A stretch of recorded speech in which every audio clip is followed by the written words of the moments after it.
जिंदगी यूं हुई सफ़र तन्हा, કાફિલા સાથ ઓર સફર તન્હા. અર્થાત જ્યારે આપણું જીવન નિર્વાહ કરતા હોય છે ત્યારે તમામ લોકો સાથે હોય છે, પણ મુશ્કેલ ઘડીમાં આપણે એકલા જ હોઈએ છીએ, કોઈ સાથ નથી આપતું. અહીંયા જ્યારે કવરેજ કરવા માટે આવ્યા ત્યારે એક દંપતી અહીં વિશ્રામ કરતો હતો. નજર પડી તો જાણવા મળ્યું કે તેમના પત્નીની તબિયત ખરાબ હતી અને તેઓ અહીં આરામ કરતા હતા. શું નામ છે કાકા તમારું? બકુલભાઈ સાહેબ. હા, ક્યાંથી આવો છો? અહીં બાજકોટ દેવરાજ. કેમ આવ્યા હતા અહીંયા? આરામ કરતા હતા, મેં તમને જોયા. તમે આરામ કરતા, તમારા પત્ની છે? આ પત્ની સાહેબ. હા, શું કેમ આરામ કરે છે? એને તકલીફ હતી સાહેબ. શેની? દવાની તકલીફ હતી, પેટમાં ખરાબ થઈ જાય છે, હા. હાથ પગ પકડાઈ જાય સાહેબ, આંખમાં વજન રહે છે, એવી તકલીફ હતી. હમણાં દવા કરાવીને સાહેબ હોય એને આરામ કરતા હતા. તો ક્યાં બતાવ્યું તમને અત્યારે? હમણાં સાહેબ અહીં માલપુર રોડ ઉપર દવાખાનો છે ને, અહીં બતાવે છે. પહેલાં કોઈ જગ્યાએ બતાવ્યું હતું? પેલે દવા ચાલુ હતી સાહેબ, પેલે સારાજીમાં લીધી, પછી હોય આપણે સરકારીમાં લીધી, પછી ફાલતુ દવા લીધી. આજે પાછી ફાલતુ લીધી સાહેબ, પણ આરામ થતું. સરકારી દવાખાનામાં તકલીફ બતાવ્યું તો પછી કોઈ એને ફરક પડ્યો? ફરક સાહેબ પેલું થોડું ઘણું પડે ને પછી પાછું હતો એવો નવો સાહેબ. તો પ્રાઇવેટ દવાખાનામાં કેટલો ખર્ચો થયો? પ્રાઇવેટમાં તો સાહેબ બહુ ખર્ચો કરાવ્યો મેં એને. કેટલો થયો છે? પહેલાં હિંમતનગર સિટી કોણ કરાવી હતી આપણે, ઘરમાંથી ધન દવાખાનું એનામાં સિટી કોણ કોક કરાવી હતું.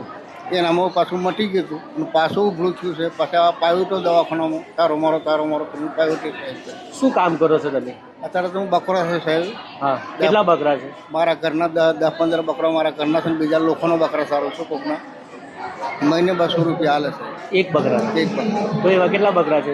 એ 4-5 જેવા છે સાહેબ. દિવસના કેટલા કમાઈ લો છો?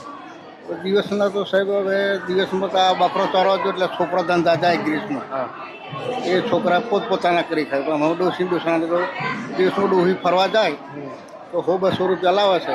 એ અમારો ઘરનો ખર્ચો છે. તો આવી તકલીફમાં પછી ખર્ચો કેવી રીતે કાઢવો?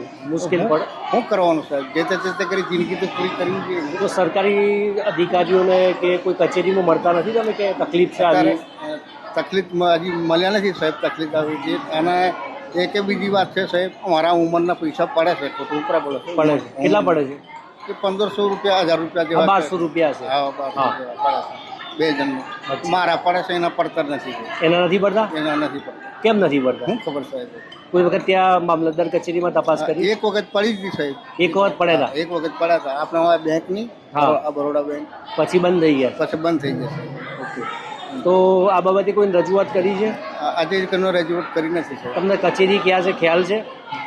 કચેરી તો અલવરી જિલ્લામાં બધે પેલા એક જણ લખતો હતો ને. હા, એના પણ લખાયેલું સાહેબ. તમારું તમે ક્યાં રહો છો? તો અધિકારીઓ આ જોઈને તમારી પાસે કદાચ આવી શકે.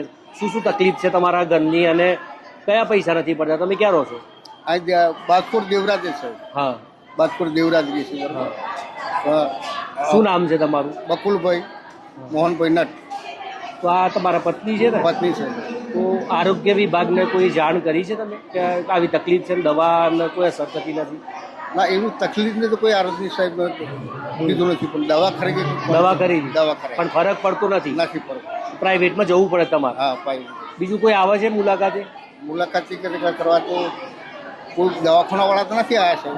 હા, અહીં કેમ બેઠા છો તમે? અત્યારે તો સાહેબ આ તકલીફ થઈ હતી ને એની. હા. પેલા અંગીઠડા લાવ્યો તો હા, દવા લીધી એટલે થોડુંક વધની ભાવ પડતો હતો એટલે કે આરામ કરવો છે. તમે કંઈક કરો પછી હું બેઠો ને તમે આરામ કરો.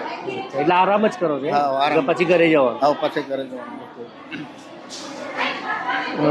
તો આરોગ્યલક્ષી થોડીક સમસ્યા હતી આ મહિલાને. તો ખાનગી હોસ્પિટલમાં સારવાર કર્યા પછી અહીં આરામ કરતા હતા. અમારી નજર પડી, તેમની સાથે વાત કરી અને વાત જાણી કે શું સમસ્યાઓ છે. ઘણી બધી સમસ્યાઓ છે. એ તેમનું કહ્યું છે કે તેમના ખાતામાં પૈસા નથી પડતા. એક વખત પડ્યા હતા, પછી બંધ થઈ ગયા.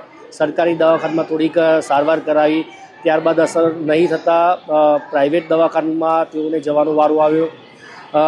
આર્થિક પરિસ્થિતિ પણ નબળી હોવાનું તેઓ જણાવી રહ્યા છે. અંકિત ચૌહાણ, મેરા ગુજરાત, અરવલ્લી.